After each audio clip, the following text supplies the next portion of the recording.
What is simple regression model, इसको हम देख रहे हैं इस वीडियो में। तो रिग्रेशन, इसकी डेफिनेशन की तरफ आते हैं सबसे पहले, और उसके बाद फिर फर्दर उसके जो पार्ट्स हैं उनको देखते हैं।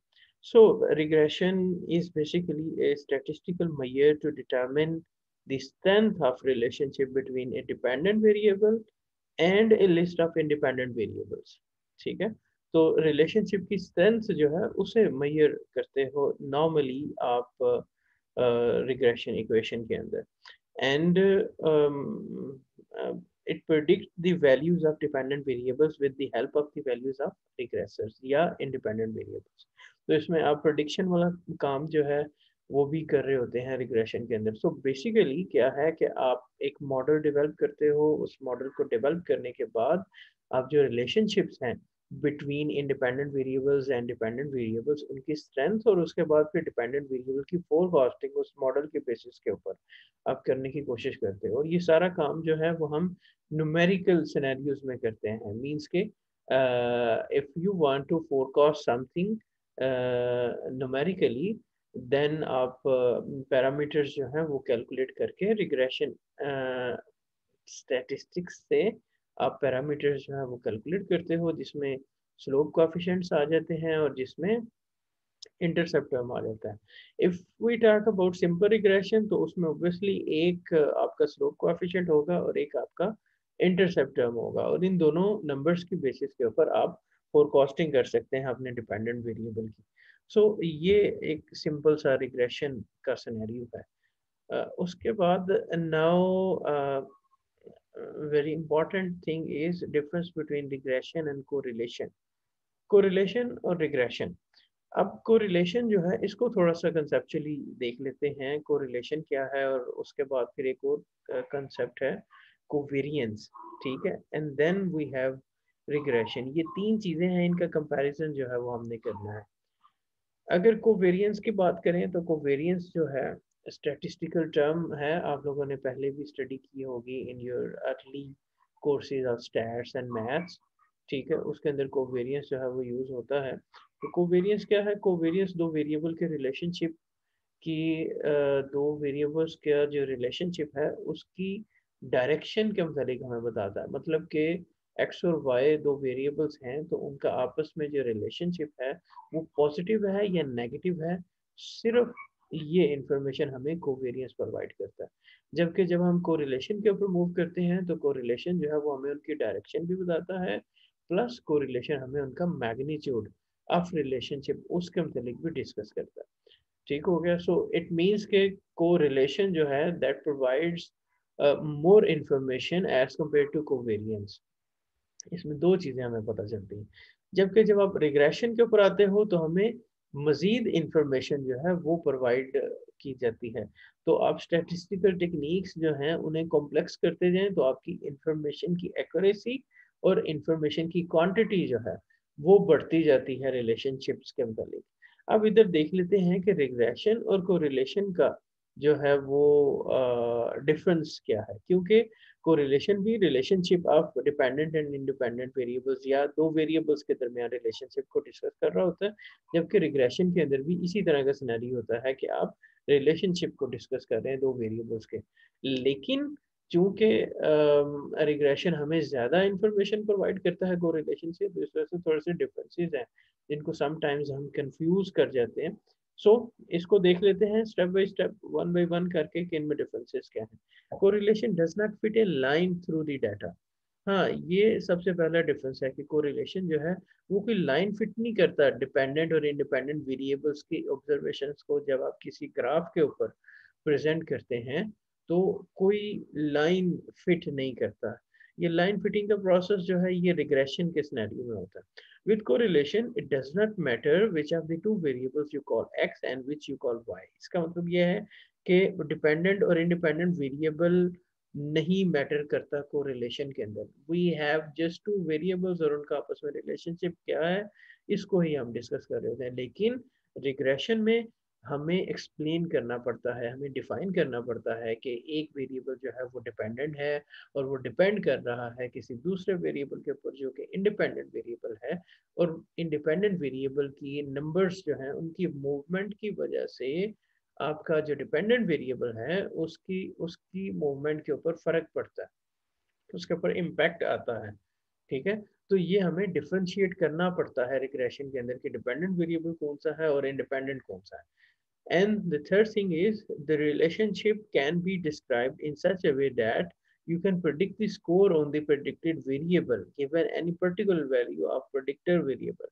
So ये आ गया forecasting point of view से ये point कि regression के अंदर जो है वो आप dependent variable को which we can also call predictor predicted variable, ठीक है, और जो इंडिपेंडेंट वेरिएबल है उसे हम प्रेडिक्टर कहते हैं। सो प्रेडिक्टर का इम्पैक्ट प्रेडिक्टेड वेरिएबल के ऊपर क्या है, और उसके बाद आप कोई नंबर जो है after regression equation parameters calculate करने के बाद आप कोई नंबर जो है वो इक्वेशन में पुट इन करें रिगार्डिंग इंडिपेंडेंट वेरिएबल, तो आपको पता चल जाएगा कि उस नंबर की बेसिस के ऊपर आपके डिपेंडेंट वेरिएबल में क्या फ़र्क जो है वो पड़ेगा। One piece of information a linear regression gives you that a correlation does not provide is intercept term. Intercept term जो है उसके मुतालिक हमें रिग्रेशन इंफॉर्मेशन प्रोवाइड करता है, रिग्रेशन स्टैटिस्टिकल टेक्निक को रिलेशन में हमें इंटरसेप्ट के मुतालिक नहीं बताया जाता। अब इंटरसेप्ट है क्या? इंटरसेप्ट ऐसे है, इसको एक एग्जांपल से कर लेते हैं। फॉर एग्जांपल आप जो है एक्सपेंडिचर ऑन फूड और इनकम का रिलेशनशिप है उसको देख रहे हैं। तो एक्सपेंडिचर ऑन फूड और इनकम का रिलेशनशिप जो है उसमें लेट से हमने पैरामीटर्स जो है वो ड्रॉ किए और हमें पता चला कि इनकम बढ़ती है तो जनाब आपका एक्सपेंडिचर ऑन फूड जो है वो भी बढ़ जाता है। ठीक हो गया। अब इनकम जो है दैट इज इंडिपेंडेंट वेरिएबल, जबकि expenditure on food is dependent variable. ये डिपेंड कर रहा है इनकम के ऊपर, एक पर्सन की। अगर किसी पर्सन की इनकम बढ़ रही है तो एक्सपेंडिचर ऑन फूड बढ़ रहा है। नाउ इंटरसेप्ट टर्म क्या है? इंटरसेप्ट टर्म ये है कि when the value of independent variable becomes zero, then the value of dependent variable itself is is uh, is what number? That is basically the intercept term. Okay, so ये हमारी example जो है income और expenditure on food के relationship में, अगर आपकी income zero भी हो जाती है, ठीक है, तो उस केस में भी आपका एक्सपेंडिचर ऑन फूड तो होगा ना। नाउ इट डिपेंड्स कि आप उसको किस तरह से मैनेज करते हो, लेकिन जिंदा रहने के लिए खाना तो खाना है ना, तो आपको एक्सपेंडिचर ऑन फूड तो करना पड़ेगा। So when income is zero at that point what would be your expenditure on food? ये जो इंफॉर्मेशन है ये हमें इंटरसेप्ट टर्म प्रोवाइड करता है। ये इंफॉर्मेशन हमें वैसे नहीं पता चल सकती इनको रिलेशन। एंड देन अच्छा, इसको वो आगे एक्सप्लेन भी कर रहा है ऐसे कि the value on the predicted variable, the value on the dependent variable when the predicted is zero. जब आपके इंडिपेंडेंट वेरिएबल की वैल्यू जीरो हो जाएगी तो उस वक्त डिपेंडेंट वेरिएबल की वैल्यू क्या होगी? ये हमें रिग्रेशन इक्वेशन या रिग्रेशन स्टैटिस्टिकल टेक्निक ये इंफॉर्मेशन प्रोवाइड करता है। If you are interested in simply characterizing the magnitude of the relationship between two variables, then we can use correlation. आप अगर रिलेशनशिप की स्ट्रेंथ जो है या मैग्नीट्यूड जो है वो जानना चाह रहे हैं तो उस वक्त हमें correlation is enough, correlation technique जो है वो एनफ है। ठीक हो गया। But if you are interested in predicting, अगर आप प्रेडिक्ट करना चाह रहे हैं डिपेंडेंट वेरिएबल की value on the basis of any independent variable value, तो उस वक्त फिर आपको रिग्रेशन की तरफ मूव करना पड़ेगा। So if you are interested in predicting और explaining your results in term of particular values, you probably want regression. तो उस केस में आपको रिग्रेशन जो है उसकी तरफ मूव करना पड़ेगा। अब होता क्या है कि आप जब x और y आपके जो दो वेरिएबल्स हैं उनकी ऑब्जर्वेशंस जो है वो पुटअप करते हैं ग्राफ के ऊपर, तो आपके सामने एक डायग्राम जो है वो बनता है। ठीक है। Now any number on this graph, for example this number, any number on this graph represents two variables. This point which I have identified, this point represents two observations x axis के ऊपर ये value और Y axis के ऊपर ये value, this value, ठीक है। इसको ये एक्सप्लेन कर रहा है, ओके। सो ये एक पॉइंट जो है ये दो नंबर्स को रिप्रेजेंट कर रहा है, आपके एक्स एक्सिस और वाई एक्सिस के ऊपर जो वेरिएबल्स हैं उनको, ठीक है। तो जब आपके पास मल्टीपल ऑब्जर्वेशंस होती हैं एक्स की और वाई की, तो आप उनके डॉट्स जो है उनको अगर ग्राफ के ऊपर पुट अप करने की कोशिश करेंगे तो हर पॉइंट जो है वो दो पॉइंट्स को रिप्रेजेंट कर रहा है, और ये एक स्कैटर डायग्राम जो है उसकी तरह का एक सिनेरियो जो है वो हमारे सामने क्रिएट हो जाता है। और इस स्कैटर डायग्राम में हम एक लाइन फिट करने की कोशिश करते हैं जिसकी बेसिस के ऊपर आप फोरकास्टिंग जो है वो करना चाहते हैं। हम एक स्ट्रेट लाइन जो है वो ड्रॉ करने की कोशिश करते हैं, ठीक है। तो ये जो सिनेरियो है इसको ऐसे हम करने की कोशिश करते हैं। So, scatter diagram shows the pair of actual observations. The dots showing the plots of the pairs of observations resemble a linear shape. ठीक है। ये स्कैटर डायग्राम जो है ये अपवर्ड स्लोपिंग भी हो सकता है, ये डाउनवर्ड स्लोपिंग भी हो सकता है, ठीक हो गया। जैसे this diagram is upward sloping, इसमें पॉजिटिव रिलेशनशिप को शो किया गया है कि अगर इनकम बढ़ेगी तो आपका एक्सपेंडिचर ऑन फूड भी बढ़ेगा।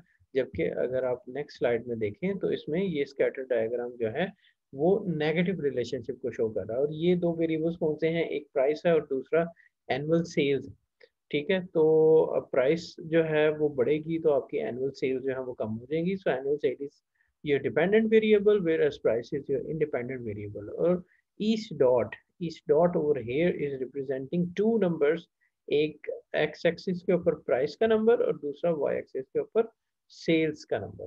तो ये रिलेशनशिप जो है वो नेगेटिव रिलेशनशिप है, इसी वजह से इसका जो इधर ये स्कैटर डायग्राम का जो ट्रेंड हमें लग रहा है वो डाउनवर्ड स्लोपिंग ट्रेंड जो है वो लग रहा है। अच्छा, इसमें अब लीनियर रिलेशनशिप होना ज़रूरी है अगर आप फोरकास्टिंग के पॉइंट ऑफ व्यू से सारे सिनेरियो को देखना चाह रहे हैं।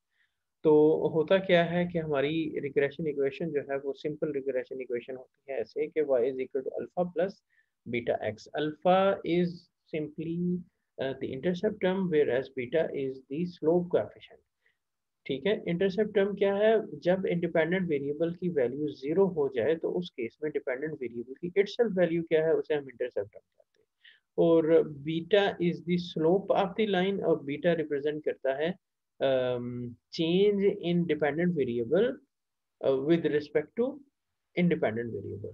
कि इंडिपेंडेंट वेरिएबल का अगर एक यूनिट बड़ा है तो उसके नतीजे में डिपेंडेंट वेरिएबल के कितने यूनिट्स बड़े हैं ये कम हुआ है। अगर पॉजिटिव रिलेशनशिप है तो ऑब्वियसली इंडिपेंडेंट वेरिएबल के एक यूनिट बढ़ने से डिपेंडेंट वेरिएबल के कुछ यूनिट्स बढ़ेंगे। अब वो यूनिट्स कितने हैं वो एग्जैक्टली हमें स्लोप कोएफिशिएंट की वैल्यू से पता चलता है, ठीक है। हम अकॉर्डिंगली उसे जो है वो एक्सप्लेन कर देते हैं।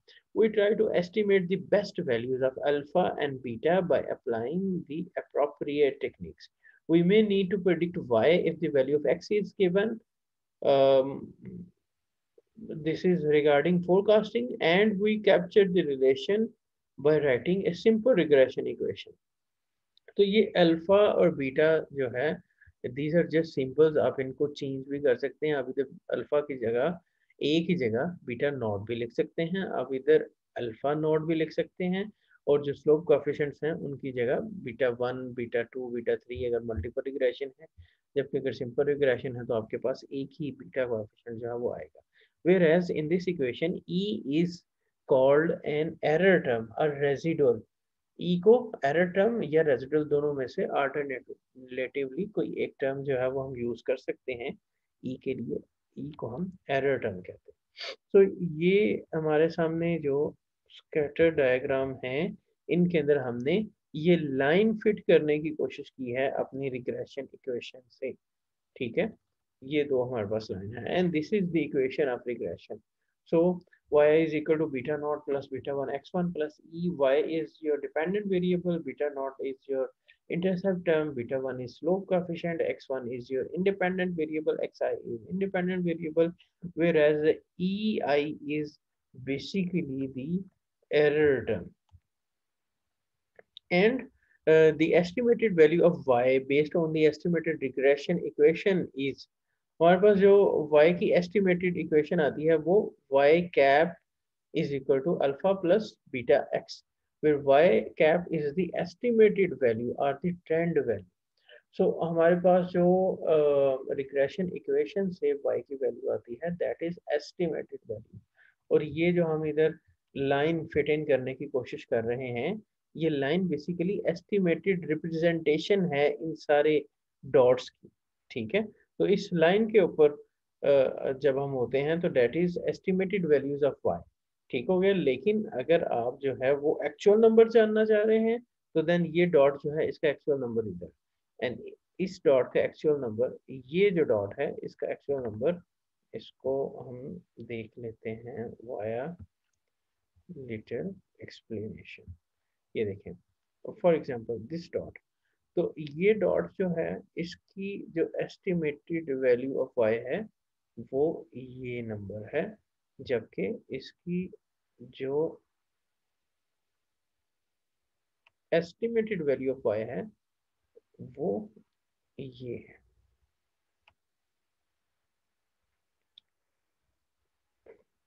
ठीक है। तो we can have a difference between actual and estimated values, क्योंकि ये लाइन जो है ये बेस्ट फिटेड लाइन हम कोशिश करते हैं कि हमारी जो है वो ड्रॉ हो।